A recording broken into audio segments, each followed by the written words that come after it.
Excited, we're here in Geneva and we have the Aga Khan Emerald, as you mentioned, which is coming up for sale at Christie's for the second time, which is always nice when you sell something twice. In 1960, Prince Sadruddin Aga Khan was married to Nina Dyer, the model and socialite, and he commissioned this emerald piece at Cartier in 1960, which he then gave to his wife.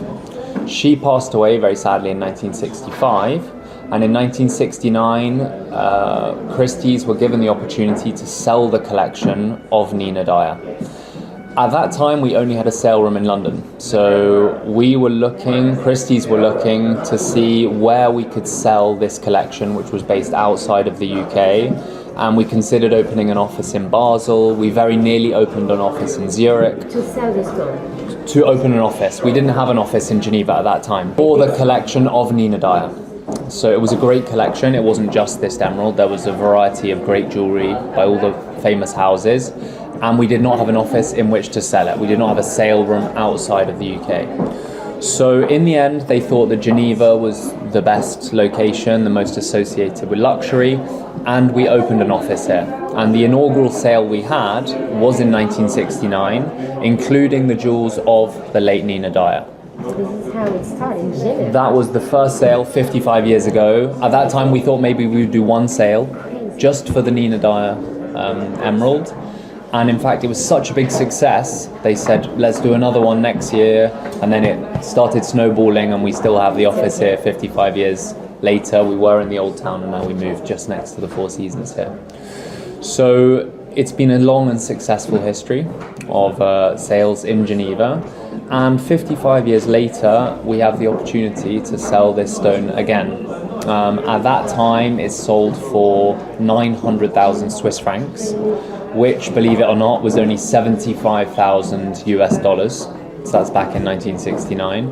And it was sold then to Van Cleef. Van Cleef bought it from Christie's. It made its way after that to Harry Winston. We know that because it's also in the Harry Winston book. There's the Jacques Timet mark is on the piece. And it was sold then by Harry Winston. And it filtered through, and finally now we have it 55 years later coming up for sale, and the estimate this time is $6 to $8 million. So why these stones will be maybe the workhorse of Emerald and Christie's or in the world? I think on a total money basis, it could end up being the most valuable singular emerald ever sold, more than the Elizabeth Taylor Emerald that we sold, that was by Bulgari. The record at the moment, price per carat, is for the Rockefeller Emerald, which we sold at Christie's in New York, which made over $300,000 a carat. This will make over $200,000 a carat for sure. Will it make the record per carat? I guess we'll have to see on Tuesday, but that would certainly be nice. But in terms of total money, I think we could be looking at an auction record. Est-ce qu'on peut mettre la caméra plutôt là, pour celle-ci? Oui. Ouais, parce que je t'avais dit, c'est le gauche, le droit. Could you compare the two emeralds, the Rockefeller and that one? They're very different. Let's say the difference, like the carat, the color, and the purity. Sure. So as you know, no two emeralds are the same. So everyone has a slightly different shade of color, a slightly different purity, which is what makes colored stones so interesting. Is the price is very subjective, because what you think is a beautiful green, I might say I think that's too dark or too light, too much yellow, too much blue. So they're definitely not the same, and I think if we held them next to each other, there would be remarkable differences between them. As I remember it, and of course the Rockefeller Emerald was a few years ago now, it was a slightly deeper, more bluish green than the Aga Khan Emerald. It was half the size. It was only 18 carats and change. This is 37 carats. Of course, they're both Colombian, so there's some similarities there. They both have no oil treatment or no indications of clarity enhancement, so there's some similarities there. As I remember it, the Rockefeller Emerald was a little bit cleaner, but it was half the size. Emeralds are very seldom clean. Naturally in the way they're formed, they have some inclusions, and most emeralds you see will have some kind of inclusions. This, for its size and the fact it has no oil, and the shape is extremely beautiful. This square shape, I think it's a true gem. It really is. It's one of the best emeralds we've ever seen. Memory is important in our. For sure. Especially with price, you remember there's no published price list. It's not like diamonds. In diamonds you receive a Rappaport list every month, and a D flawless is worth X and a VVS1 is worth Y. Whereas with a coloured stone, as I said, no two coloured stones are the same, and we all have a different opinion on beauty and what's beautiful and what's not. And remembering what colour something was and what it's a database, exactly, and you're building up over time and remembering what something sold for, and that's how you kind of put together how you value things. Okay, so could you tell us a little bit the emerald prices today, your database? What's your database? Yeah, I think that it's no secret that the price of white diamonds, especially D flawlesses, has decreased significantly. I think the peak of that market was kind of between 2012 and 2014, when we saw the really big prices. So about 10 years ago, $250,000 a carat for a D flawless. Big round stones were making nonsense prices. Whereas coloured stones, ultimately, I believe in the value a lot more. They're much rarer, they're less commoditized, and the price is much more subjective, as we just discussed. So the price of colour stones has definitely gone up. We've seen more and more big prices for rubies, sapphires, and emeralds, and also, the slightly semi-precious ones such as spinels and paribas. They've also gone up significantly. So I think the days of 100,000 a carat for a no-oil emerald, $100,000 per carat, is no longer seen to be a very gem price. Now people are talking $200,000 a carat and above, and I think we'll see that with this stone on Tuesday. It should make in that range. And of course, the bigger a stone is, the more total money you're talking, and therefore there's a smaller pool of clients who are going to spend 5-6 million on one gemstone than there is who will spend 500,000. Naturally there's less money at those levels, but when you have something that's truly spectacular or truly an investment piece and has great provenance, you still see the big prices. So is the profile changing, like for the collectors of emerald? Like, who is the collector for emerald? Is it the same 10 years ago and now? Well, I think what's interesting is everyone follows a trend. Like most things in life, people start being driven to what's popular and what prices are going up and what's seen to be the in thing. So what we see that's very interesting in the profile of collectors at Christie's, if we talk about trade clients first, is we're seeing more and more diamond dealers move to coloured stones. And 5 years ago we had dealers who they only bought diamonds. They were diamond dealers and they never thought about coloured stones. But of course, in those 5 years, the prices of white diamonds have gone down. There's much less opportunity for margin because the prices are so commoditized, and they've moved over to now become more coloured stone dealers. And you How see, long did you notice that? over the last 5 years, there's been a natural progression. And I just spoke to a dealer yesterday who's a very big coloured diamond dealer. And he said to me, 5 years ago, 85% of my business was coloured diamonds specifically, and 15% was coloured stones. Today, 85% of my business is coloured stones, and 15% is coloured diamonds. So it's completely flipped. And I think that illustrates very clearly the drift towards coloured stones and the fact that there's more opportunity and the prices are much stronger.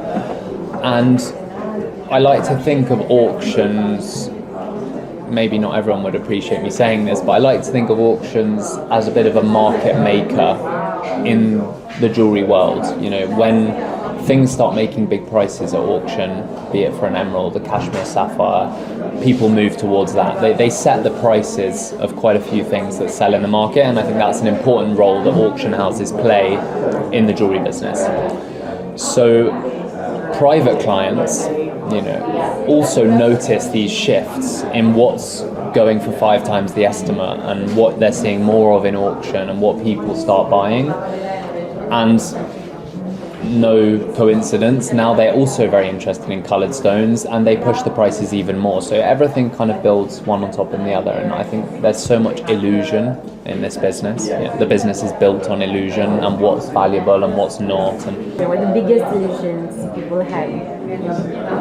well, I think for dealers, the illusion they have, let's be honest, is that they can make money. That's what they're here for. They're not here to buy things and sell them for a loss. So if they're buying from auction and they have illusion that they can improve a stone, or they can recut an antique stone and slightly improve the clarity or get a better colour, there's illusion that there's money to be made. And I think for a private client, that filters through to illusion that that's the thing that everyone wants, and that's the fashion, and you can associate that with anything, be it, LVMH do a collaboration with someone, all of a sudden everyone wants to buy that. Hermes bags, you can't buy them, so everyone has an illusion they're so valuable, they go and buy them, the prices are double. And when you go to Monaco, there was full of Hermes, so it's not rare anymore. Yeah, exactly. So that's what this, the magic of luxury is built on illusion and charm and beauty, and all these things are pretty. So Christie's has an important role today, and he's the number one today in auction houses. But the market is quite difficult. It's difficult to get some pieces, and so to still be on the first place is difficult. What's your feeling, and how is it to manage everything? Well, I think that if it's difficult for us, it's difficult for everyone. So no one has an easy time finding great things. You feel it. Everyone's struggling. I mean, you look at the sales that we had 2013-14 at both Sotheby's and Christie's, they were doing $150 million per sale, each auction house. Today, this week, let's say we have an auction of 50 million, so that's a third. And the competition may sell even less. It's hard for everyone to find great things. Now, on one hand, a lot of that value was driven by big, expensive white diamonds that were selling for 5 million, 6 million, which today the market just simply isn't there for those stones. So that's one thing. I guess the positive you can draw from it is that rare things are actually rare.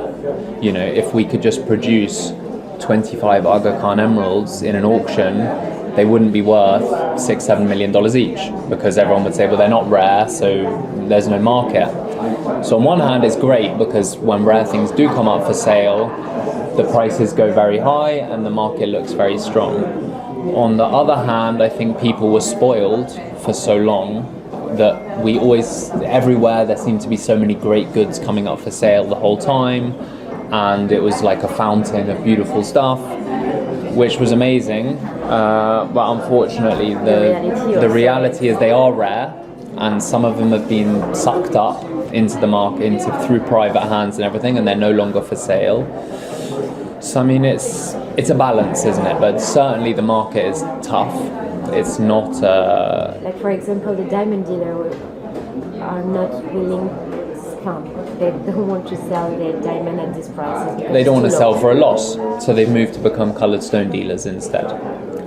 And I think no one likes taking a loss. I remember one diamond dealer from New York said to me once, a very active diamond dealer, he said to me, anyone in this business can make money. He said, making money is easy. The skill is to know when to lose money. And I think that there are people who, when the prices went down 10%, they sold, and that was painful, but now they're down 50% lower than that, and they look very clever, and they reinvested the money into other things. There are other people who did not sell because they didn't want to lose 10%, it's now down 50%, and they definitely don't want to sell now. And that really stagnates the market, because it stops people buying and selling. Yeah, that's why we don't see so much diamond in this auction. Yeah, I mean, the prices we have to take them in for today is so low that a lot of people don't want to take those risks or losses, whichever way you look at it, by putting diamonds in the auction. So we have very few expensive white diamonds. Usually in every sale since I joined Christie's, we've had a 20 carat D flawless diamond ring. Pretty much in every sale we've ever done. We don't have one in this sale.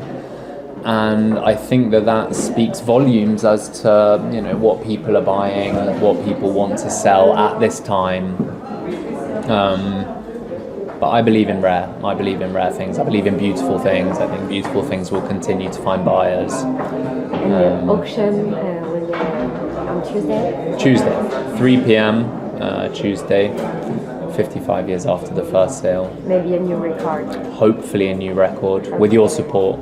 Yes, of course. It should be exciting. Thank you very much for your transparency. Pleasure. Thank you. Anything you ever need, please let me know. Thank you very much. One day I'll do it in French, I promise. Yeah. Then I'll really be able to articulate myself well in French. And forgive me for my English. Thank you. You're forgiven. Thank you.